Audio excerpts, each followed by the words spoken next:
Where are you? What do you see? Smog? Fumes? I hear it. The buzzing of flies. The pealing of titanic and rusted bells.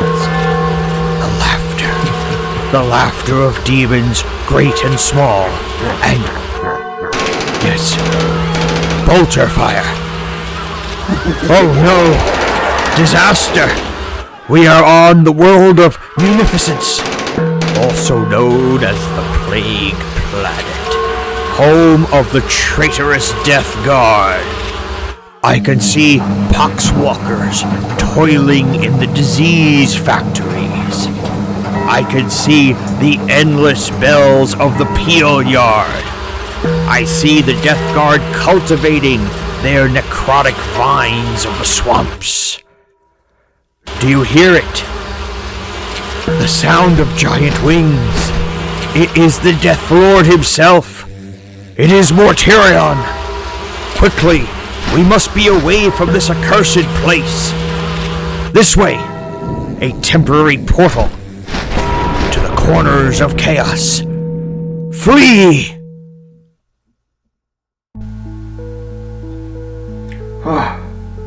We made it. We are away from that blighted place. Welcome back to the corners of chaos. I am the old man. Please, step into the light, where the shadows cannot reach you. Considering where we came from, you undoubtedly have many questions. For example, just who is Mortarion? How did he come to be? Many know him as the Death Lord. Others call him the Pale King.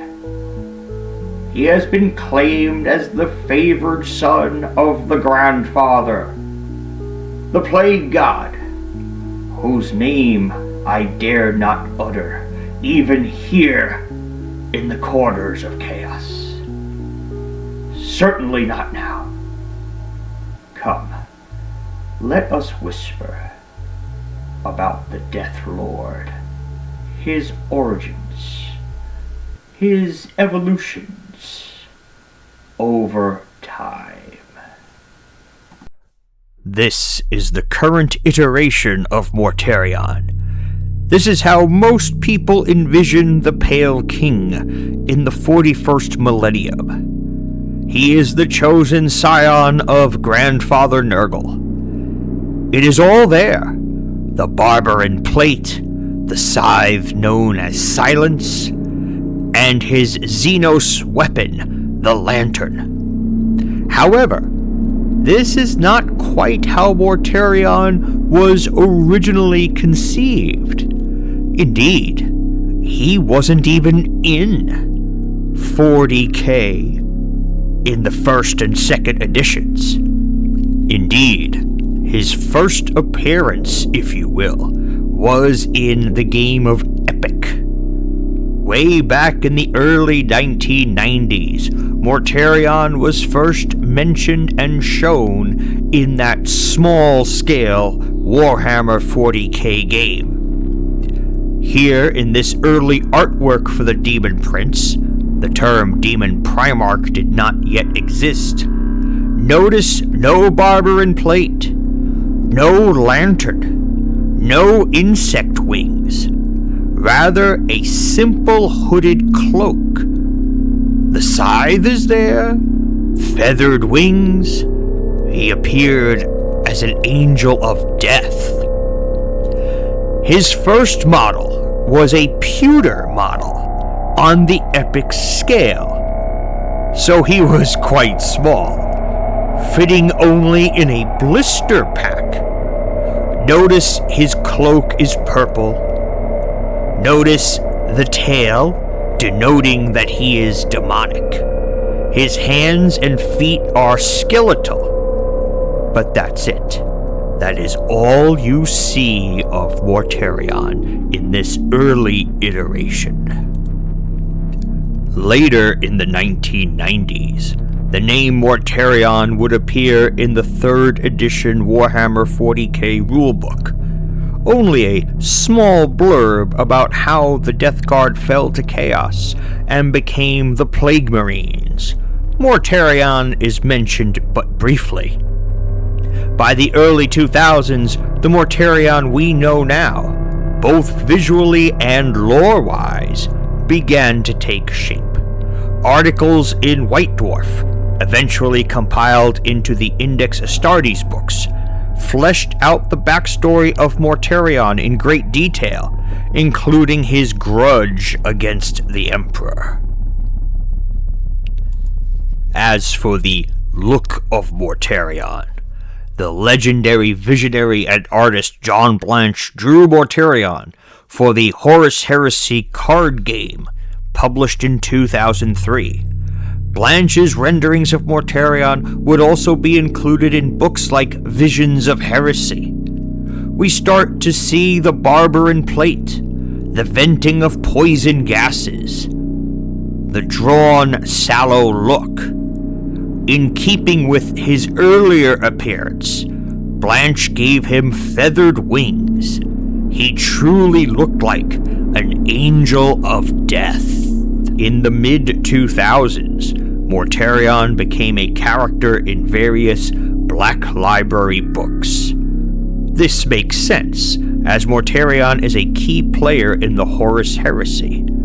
The Horus Heresy books truly fleshed him out, particularly authors like James Swallow and Chris Wright. In his initial appearance in Flight of the Eisenstein, Mortarion is already working with Horus. But as the series goes on, Mortarion's backstory is slowly unveiled. The cruelty of Barbarus and his upbringing, his hatred of psychers and warp magic, his grudge against the Emperor, his feud with both Magnus and the Khan, the treachery of Typhon, all is revealed in this series.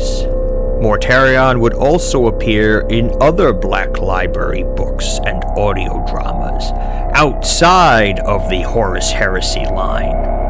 I would be remiss if I did not mention the audio drama Mortarion's Heart by L.J. Goulding, which does drive some Death Guard enthusiasts up the wall in how a Grey Knight named Kaldor Drago defeats and humiliates Mortarion.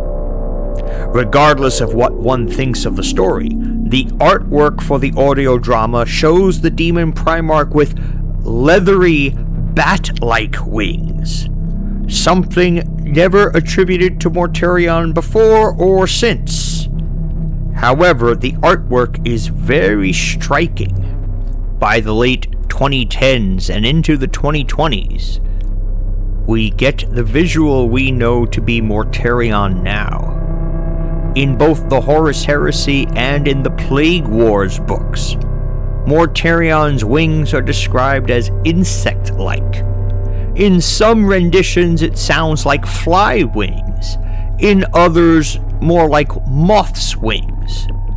Either way, this is the current look of Mortarion as of now, 2026. For decades, since the early 1990s, there was no 40k scale model of the Demon Primarch. So, in those days, I did what any enthusiastic denizen of the corners of chaos would do. I would go on to make my own. Twice, as a matter of fact. And here is my first vision of Mortarion. My fellow Corners of Chaos denizen Peter aided me in crafting this conversion. An old skeleton model, some modeling putty, a brass rod, and most notably wings from a fantasy dragon. This was like perhaps in 2000, 2001, in 2002, the old metal Nightbringer from the Necrons was released. I really thought it was a cool model at the time. In 2007, I read the book Flight of the Eisenstein. The scene in which Mortarion is drinking from a poisoned chalice stuck with me. And it was after that I decided to do a new Mortarion, using this metal Nightbringer as the base of the model. It would also put it into line with, size-wise, the 2002 Metal Demon Prince as well. So I made Mortarion from the Nightbringer. I gave him rotted feathery wings from Tomb King's carrion vultures. Finally, the Plague Marine is holding a chalice of poison. The chalice is from the old Carbulo model. At long last, in the year 2017, the plastic version of the Demon Primarch Mortarion for Warhammer 40,000 was released. While I generally believe that Games Workshop models are amazing, I was less than thrilled by this version. I certainly disliked the wings. They seemed just too small and puny. I also disliked Silence. Again, it looks too small. I imagined it to be a great, massive scythe, taller than the Death Lord himself. However, the most damning thing, his leapfrog legs.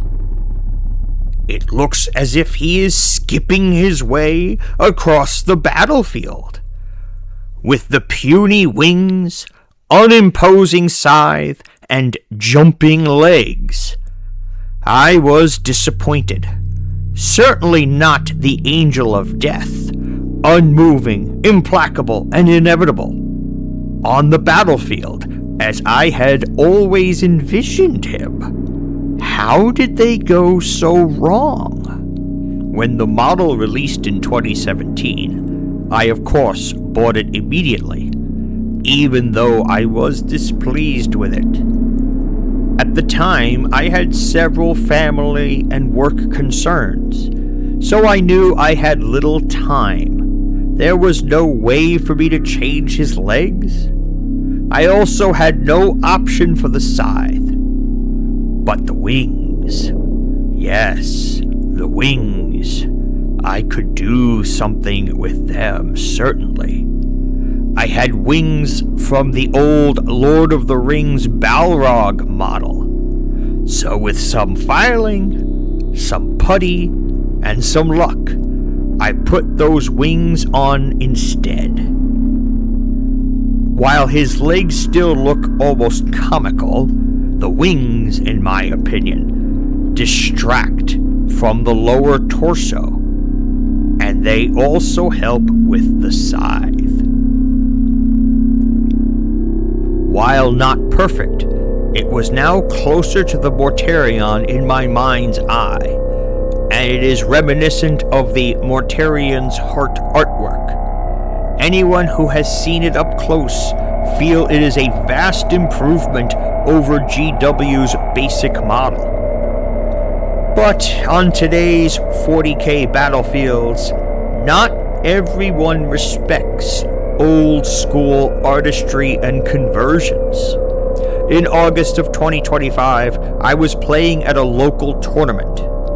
All of my opponents loved my Mortarion. However, in one game of the tournament, my opponent, who had also complimented my model, said he could shoot Mortarion without any benefit of cover. What? I said. He's behind a building. Fully, you can't see him. My opponent then smiled and said, I can see the very tip of his converted wing. Sorry. With that, he slew Mortarion, due to that wing. Kids these days, no respect for the old ways. Win at all costs, indeed. I hope you have appreciated our look at the Death Lord himself. Not just his evolution in the lore, but also his evolution in my mind's eye. How I have seen him throughout my decades of war. I hope that it intrigued you. Maybe it even frightened you. I believe it is time for you to depart now. You must flee at once. Just remember my wisdom.